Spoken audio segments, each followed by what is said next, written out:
हर इंसान के भीतर एक युद्ध चल रहा है, एक ऐसा युद्ध जो बाहर से नहीं बल्कि भीतर से लड़ा जाता है। ये कहानी उस अर्जुन की नहीं है जो कुरुक्षेत्र में था। ये कहानी है उस अर्जुन की जो हम सबके भीतर छिपा है, डर से भरा, संकोच में डूबा, लेकिन फिर भी उठने को तैयार, लड़ने को तैयार। ध्यान से सुनिए, हो सकता है ये सिर्फ कहानी आपकी अपनी आवाज हो।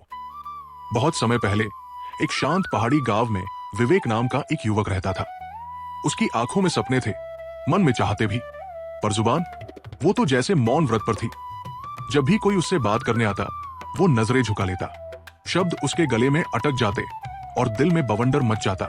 वो अपने मन की बात किसी से कह नहीं पाता, और अगर किसी दिन वो बहुत कोशिशों के बाद बात करता तो लोग कहते, अरे आज तो विवेक ने बोल भी लिया, और हंसी में उड़ा देते। पर कोई नहीं जानता था कि इस खामोशी के पीछे कितना शोर था। जैसे कोई योद्धा हो जो युद्ध करना चाहता है, लेकिन उसके हाथों में कोई धनुष ना हो, या शायद उसकी उंगलियां ही कांप रही हो। एक दिन जब भीतर का अंधेरा बढ़ने लगा और कोई रास्ता दिखाई नहीं दिया, तब विवेक अकेले ही निकल पड़ा उन ऊंचे पहाड़ियों की चोटियों की ओर।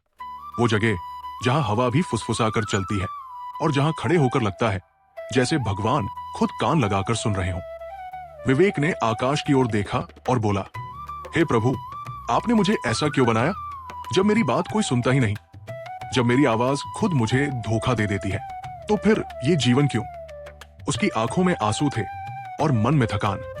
वो एक कदम और बढ़ाने ही वाला था कि तभी एक गहरी लेकिन कोमल आवाज आई, बेटा, जान देना सरल है पर उसे वापस पाना असंभव। विवेक चौंक कर पीछे मुड़ा। एक वृद्ध साधु बाबा, बर्फ की तरह शांत चेहरा, माथे पर अनुभव की रेखाएं, उसकी ओर देख रहे थे। विवेक ने कहा, आप कौन हैं? आप मेरी परेशानी को नहीं समझ सकते। कोई मेरे मन की बात नहीं समझता, कोई मेरी बात को सुनना नहीं चाहता, तो मेरा मर जाना ही बेहतर है। उन्होंने कहा, विवेक, तुम्हारी समस्या संकोच नहीं है, तुम्हारे अंदर का डर है, यही तुम्हें तोड़ रहा है। और डर को मिटाया जा सकता है जैसे अंधकार को दीपक से। विवेक की आंखों में हल्की सी चमक आई, पर मन में संदेह अब भी बैठा था।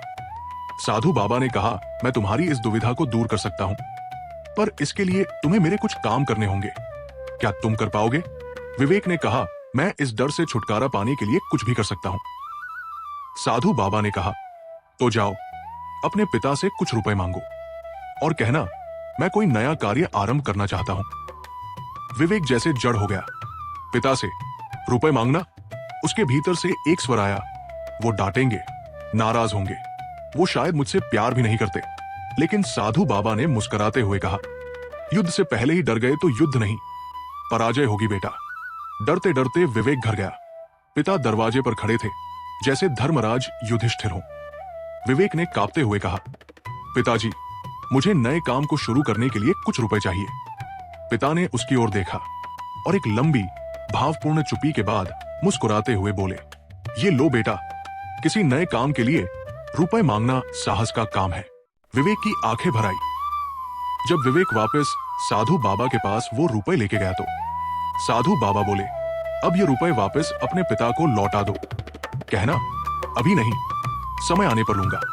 विवेक आश्चर्य से साधु बाबा को देखने लगा और सोचने लगा, अब ये और भी मुश्किल काम था। विवेक सोच रहा था, पिताजी क्या सोचेंगे, क्या मैं मजाक कर रहा हूं? लेकिन वो गया और रुपए लौटा दिए। पिता ने मुस्कुराकर कहा, सही समय की प्रतीक्षा करना ही विवेक है बेटा। विवेक को जैसे पहली बार अपने नाम का अर्थ समझ में आया। जब वो वापस साधु बाबा के पास आया तो उन्होंने अब उसे एक मूर्ति दी, साधारण मिट्टी की, और कहा, इसे बाजार में ले जाओ और इसे बेचकर 100 स्वर्ण मुद्राएं लेकर आओ। विवेक चकित होकर बोला, गुरुवर, ये तो मिट्टी की मूर्ति है, कोई इसके लिए 100 स्वर्ण मुद्राएं क्यों देगा?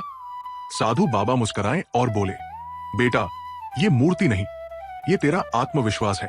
जितना तू खुद पर विश्वास करेगा, उतनी इसकी कीमत बढ़ेगी। विवेक बाजार गया। शुरुआत में उसकी आवाज खुद को ही सुनाई नहीं दी। लोग पास से गुजरते रहे, पर कोई रुका नहीं। लेकिन फिर उसने आंखें बंद की और विश्वास के साथ बोला, ये कोई साधारण मूर्ति नहीं, ये जीवन की समस्याओं का समाधान है। ये विश्वास की मूर्ति है। धीरे धीरे लोग रुकने लगे। कोई 10 स्वर्ण मुद्राएं देने को तैयार हुआ, कोई 20, कोई 30 तक। अब विवेक बोल रहा था पूरे आत्मविश्वास के साथ, आंखों में चमक थी, आवाज में जोश था। वो खुद से बात कर रहा था, मैं ये कर सकता हूं। थोड़ी ही देर में लोग उस मूर्ति के 100 मुद्राएं से भी ज्यादा देने को तैयार हो गए। पर विवेक ने उस मूर्ति को नहीं बेचा और वापस साधु बाबा के पास आकर बोला, बाबा, मुझे इस मूर्ति के 100 स्वर्ण मुद्राओं से भी ज्यादा मुद्राएं मिल रही थी, पर मैंने स्वीकार नहीं की और मैं इसको बिना बेचे वापस आ गया, क्योंकि मुझे समझ आ गया है कि खुद पर विश्वास करके किसी भी समस्या का समाधान निकाला जा सकता है। साधु बाबा ने कहा, विवेक, तू स्वयं ही अपना समाधान है। मैंने तो केवल तुझे तेरा अर्जुन दिखाया है, तेरा धनुष तुझ में ही था। अब तू तैयार है इस दुनिया रूपी कुरुक्षेत्र के लिए। प्रिय मित्रों, हम सबके भीतर एक अर्जुन है जो संकोच करता है, डरता है, और हम सबको किसी न किसी दिन कोई कृष्ण मिलते हैं जो कहते हैं, उठो, युद्ध करो खुद से और अपने भीतर के डर को मारो। जीवन की असली जीत बाहरी दुनिया पर जीत में नहीं, बल्कि अपने भीतर के डर पर विजय से होती है। अगर ये कहानी आपके मन को छू गई हो तो कमेंट में जरूर लिखिए, मैं अपने भीतर के अर्जुन को पहचान गया हूं। अगर इस कहानी ने आपके मन के किसी कोने को छुआ हो और आपको भी अपने भीतर का अर्जुन दिखाई दिया हो, तो इस यात्रा में साथ देने के लिए लाइक कीजिए और सब्सक्राइब कीजिए इस चैनल को, और बेल आइकन को दबाना न भूलिए। और हाँ, अपने विचार नीचे कमेंट्स में जरूर लिखें, क्योंकि आपकी एक आवाज किसी और के भीतर उजाला कर सकती है।